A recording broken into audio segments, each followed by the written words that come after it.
Now we've got Councillor Rob Moreton with us, and he wants to talk about a real problem. Not just in Congleton, but in other areas as well.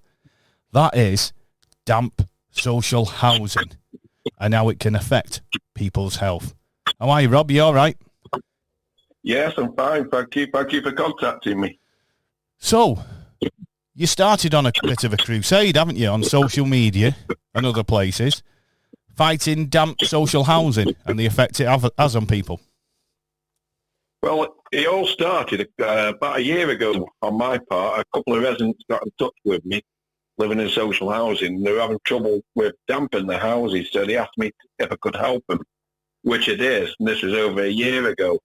And I've just read in the newspapers recently about a 2-year-old from Rochdale who's been confirmed he died through prolonged exposure from dark mould in his family home.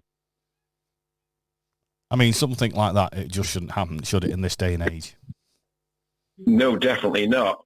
So, obviously, I acted for residents a year or so ago, and reading this report regarding the 2-year-old brought it home again. I need to put something out on social media, see if anybody else is having prolonged problems with damp in the houses again.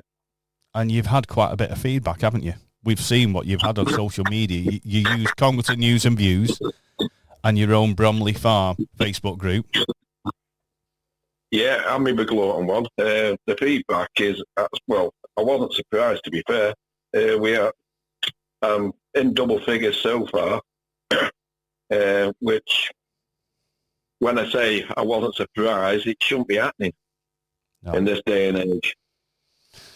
No, it's, I mean, we can't say astounding. It's quite horrific. It's totally horrific. I've had a few residents, obviously I can't get the names and everything for confidentiality, but I've had one lady, she says her son's actually was admitted into hospital with respiratory issues. She's got asthma. I've had other residents saying the close, stink of damp 24/7. They can't get rid of it.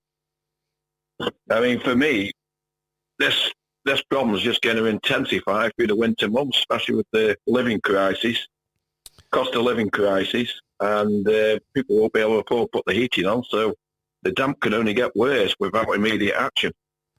I mean, you started, like we've said, you started tackling this problem last year, and now it's brought it home to you, what you've seen on the news, so you're going at it again to tackle it. Why do you think no other councillors have bothered about this problem before? Hey, that's not really up to me to comment on other councillors. I just do what's right for the residents. If I see something that will benefit the community, that's our role, really. I'm not interested in what other councillors do. I just do the best I can for my community. Do you think it hasn't been brought to the attention of these other councillors? Do you think that, because one of the feedback we get is that you're seen as more humane, you're seen as a man of the people. Do you think people open up to you more?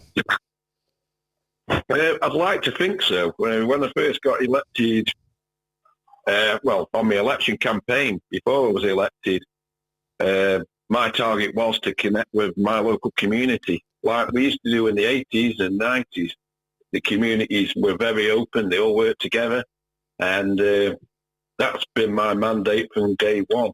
So that's how I've gone, so hopefully that's come across to the residents and they feel comfortable contacting me. Now, if residents want to get in touch with you about these damp and mould problems, where can they go to? I've got an email address that they can use. It's robmorton28@gmail.com. Well, thanks a lot for coming on today and talking to us, Rob. No problem. Thank you very much for contacting me.